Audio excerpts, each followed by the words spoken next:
The City at World's End. Chapter 10. From the Stars. Keniston watched them come, the four vague figures walking slowly through the dawn toward New Middletown. His heart pounded and his mouth was dry, and he was strangely afraid. Perhaps it was the manner of their coming that made him so, the brooding, enigmatic bulk of that unknown ship, that long and cautious silence. It came to him that they too were doubtful. The three leading figures resolved themselves gradually into men, clad in slacks and jackets against the biting cold. The fourth member of the party trudged along some distance behind them, a stocky form veiled in the blowing dust. Mayor Garris said wonderingly, "They look just like us. I guess people haven't changed much after all in 1,000,000,000 years." Keniston nodded. For some reason, the cold knot in the pit of his stomach would not relax. There was something overpowering in this incredible meeting of two epochs. He glanced at the others. Their faces were white and tense. There was a feeling of excitement verging almost on hysteria. The strangers were close enough now to distinguish features. The stocky laggard remained indistinct, but of the three who came before, Keniston saw now that only two were men. The third was a blue-eyed woman, tall and lithe, with hair the color of pale gold, smooth coiled about her head. Keniston was struck by her. He had seen more beautiful women, but he had seldom seen one who carried herself with such grace and authority, and who looked at the world with such a direct, intelligent gaze. Almost instantly he resented her, for no more reason than that she made him instantly conscious of the vast horizons of knowledge and experience which were far beyond his present ken. And yet her mouth was friendly, quite a strong mouth, but ready to smile. The younger of the two men was broad and hard and healthy, with sorrel hair and one of those frank, jovial faces that is built over flint. Like the woman's, his attitude was of alert, half-cautious reserve. The other man was thin and untidy and very human. He had none of the cool reserve of his companions. He was excited and showed it, blinking eagerly at the Middletowners. Keniston warmed to him at once. There was a strange silence, and the woman and two men stopped. They looked at the Middletowners, and the Middletowners stared at them. Then the woman said something to her companions in a rapid, unfamiliar tongue. The younger man nodded silently, and the thin, eager man poured out a tumbling flood of words. Mayor Garris stepped forward hesitantly, a paradox of pompous humility. "I—" he said, and stopped. The small word vanished away on the wind, and he could seem to find nothing to replace it. The blonde woman regarded him with her bright gaze, intent and faintly amused. The thin man stepped forward toward them. Forming the words very carefully, he said, "Middletown calling," and again, "Middletown calling." Keniston was shaken by a great amazement. Relief and understanding made him almost giddy for the moment, and he heard again his own tired voice speaking those two hopeless pleading words into a silence that neither heard nor answered. But it had heard. It had answered, from somewhere. From where? Another world? Another star? Not from anywhere on Earth, surely. That great ship had never stooped to make such a paltry journey. He heard Mayor Garris utter a squeaking, strangled cry. A wave of shock, audible in the indrawn breath of every man there, swept the tight-packed group. Keniston's wandering thoughts came back with a start. The fourth member of the party had come up and joined the other three, and Keniston himself was appalled at what he saw. The fourth of the newcomers was not human. Manlike, yes, but not a man. He was tall, his body enormously strong and massive, his thick arms ending in hands like heavy paws. He was clothed in his own shaggy fur, supplemented by a harness-like garment. His head was flattened. its muzzle protruding in the fashion of a beast, his round and tufted ears alert. And his eyes. It was the eyes that were most shocking. They met Keniston's, large and dark and full of a quick, penetrating intelligence. Good-natured eyes, curious, smiling. The mayor had backed away. His face was quite white. He cried out shrilly, "Why, it isn't human!" The furry one looked puzzled by this outburst. He glanced at the woman and the two men, and they all looked at Garrus, frowning, as though at a loss to understand his fright. The creature moved toward Garrus a step or two, his paw-like hands outstretched. He spoke in a slow, rumbling voice and smiled, showing a row of great teeth that glistened sharp as sabers in the light. Garrus shrieked, and Keniston saw panic on the faces of the other men and saw the guns come up. "Wait!" he yelled, and darted forward, thrusting the mayor aside. "For God's sake, wait, you fools!" He faced them, standing so that his body shielded the alien one. He had, himself, a revulsion from that creature that was both beast-like and man-like. But the furry one had looked at him and had smiled. "Don't shoot!" he cried.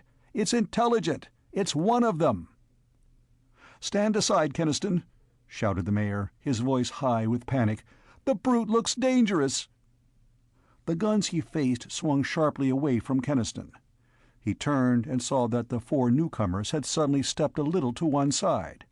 And abruptly, the scene ended. The woman raised her hand in a swift gesture. From the ship out on the plain came a flash of white light. It struck like a snake at all the crowd of Middletowners in the portal. It struck and was gone in an instant. Keniston had been in its path, too. He felt a stunning shock in every nerve of his body. There was only a split second of pain, and then a numbed paralysis, as from an electric shock. He saw Garrus and Hubbell and the others stagger, their faces white and shaken. The guns dropped from nerveless hands. Then the furry one trudged toward Keniston. Again his dark eyes smiled. He made reassuring rumbling sounds, and his big paw-like hands kneaded into Keniston's neck with expert deftness. The paralysis of Keniston's nerves began to fade. The sorrel-haired younger man had stepped forward and picked up one of the fallen guns. Incredulity came into his eyes as he examined it. He said something in a sharp voice to the others. They looked the gun over and over. Then, puzzled and startled, they stared at Keniston and at the other Middletowners who now seemed returning to normal. "They've got a death ray or something," choked Bertram Garrus. "They can kill us." Hubbell said savagely, "Shut up! You're making an ass of yourself.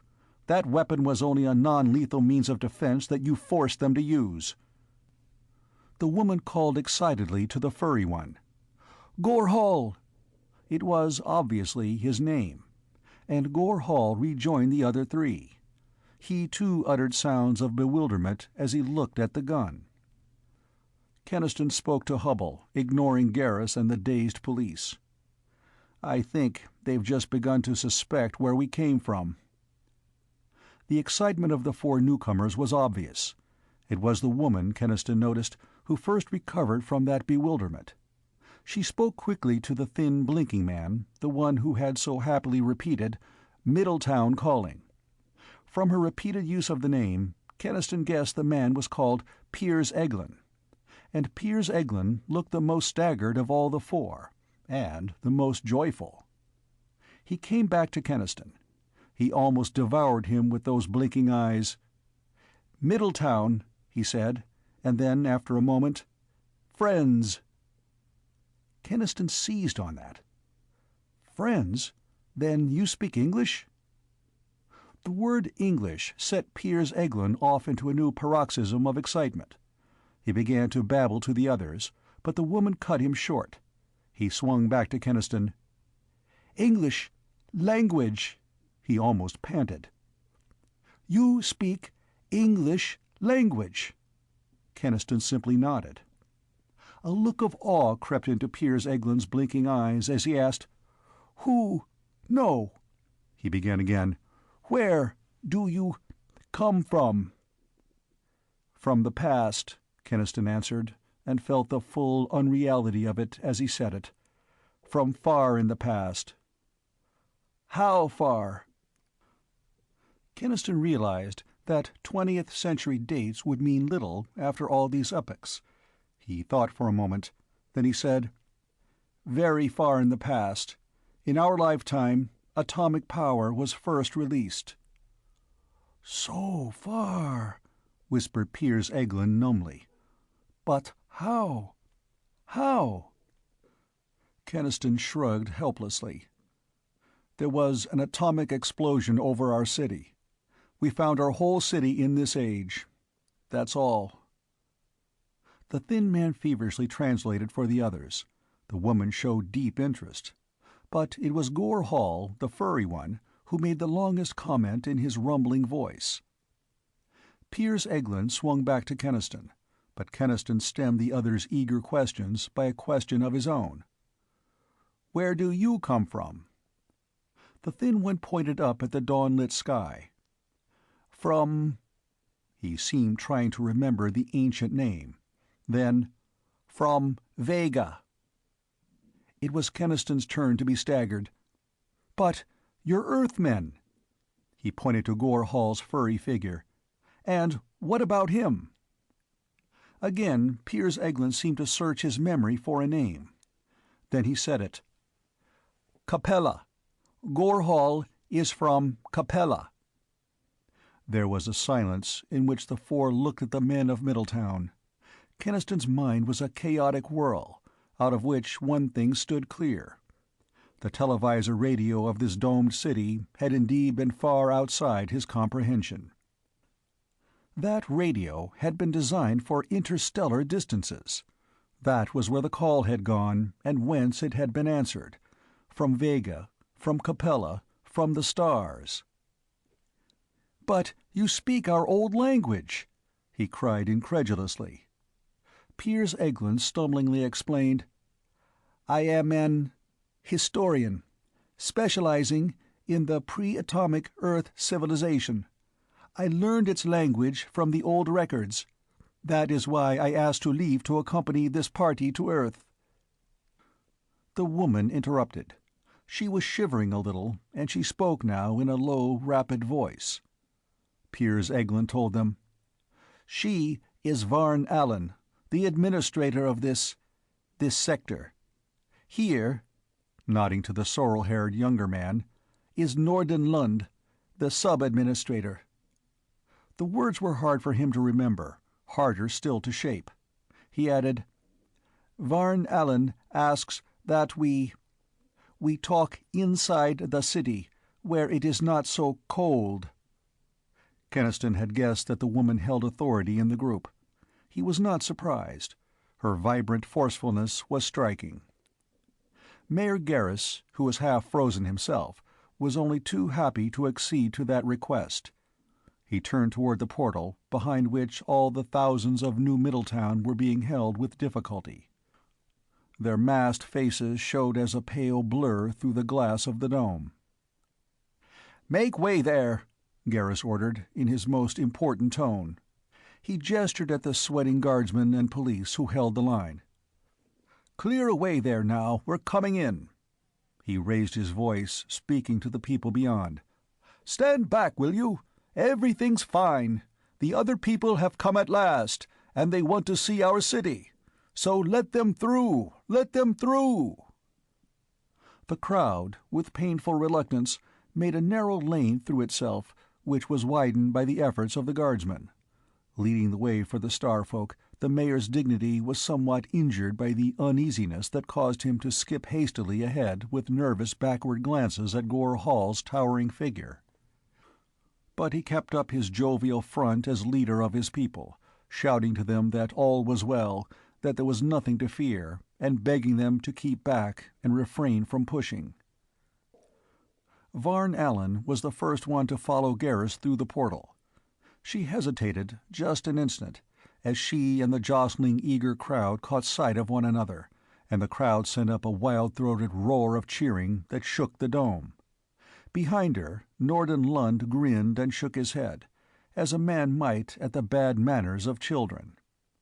Then Varn Allen smiled at the people and went on, and the edges of the crowd swayed and buckled inward, and the guardsmen swore, and some irreverent soul whistled appreciatively at the tall, lithe woman with the golden hair. They shouted questions at her, 1,000 all at once, and the half-hysterical greetings of people who have waited so long that they have lost hope and then find it suddenly fulfilled, and Keniston hoped that they would not do anything violent, like carrying her and Norden Lund on their shoulders.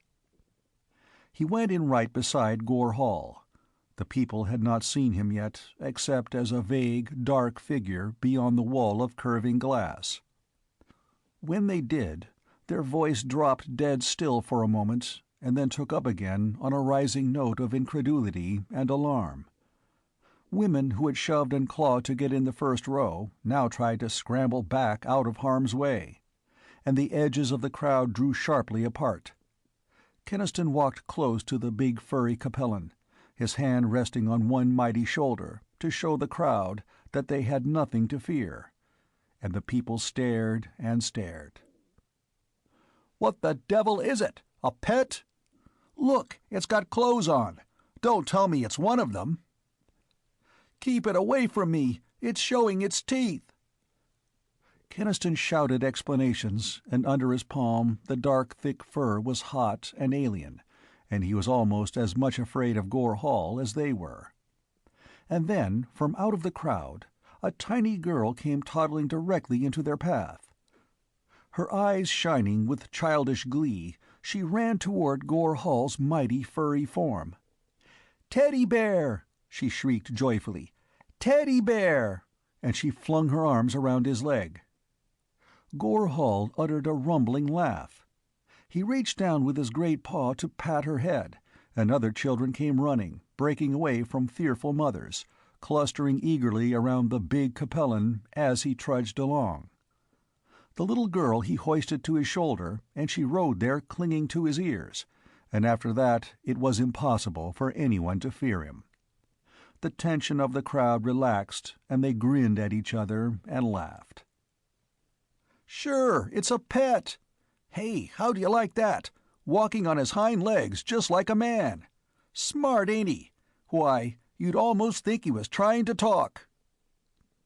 Piers Eglin, who must have caught at least a part of this, peered sidelong at Gore Hall, but he did not offer to translate. The crowd became a fluid mass flowing along the boulevards, following the strangers. Help and hope and companionship had come at last to New Middletown, and the relief and joy in the faces of the people were wonderful to see. But Keniston watched the faces of the blue-eyed woman and the man Norden Lund, seeing their expressions change from incredulity to a startled acceptance. Piers Eglin was beside himself. A woman's fur coat entranced him. Quite ordinary cheap fur, but from a species of animal that Keniston realized must have been extinct for millions of years.